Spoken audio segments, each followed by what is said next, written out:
A lecture class is quite often quite large, so up to sort of 300 or 400 students is quite common around the university. And typically for your first year classes they'll be around 200. So a lot of, particularly in the maths and statistics courses, they'll do worked examples on the board or on a document camera so that all the class can see. At this point in time, what the lecturer would be expecting you to do is make notes about what he's putting up there. Copy down the example, maybe make notes on the things he's saying that are key points for that particular area. So it's really important after a lecture to review the material you've got. Quite often the notes you take during lecture are very subjective and you need to review that material while you still remember what happened so that you can elaborate on the notes that you've taken. It also helps for you to sort of try and summarise the lecture material so that you've got a record of just that material, because you're going to be asked questions about that later on in the course.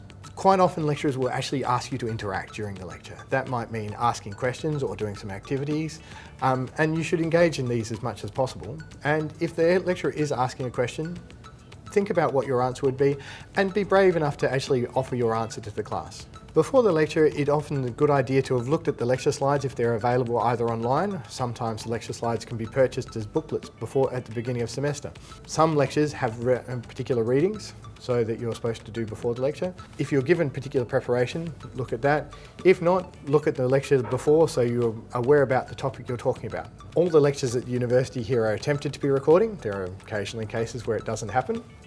You can actually use the lecture recording to review what's happened in the lecture so that you can follow through, chase up anything that you may not be sure about. One of the things the lecturer will do is the lecturer likes students to ask questions, all right?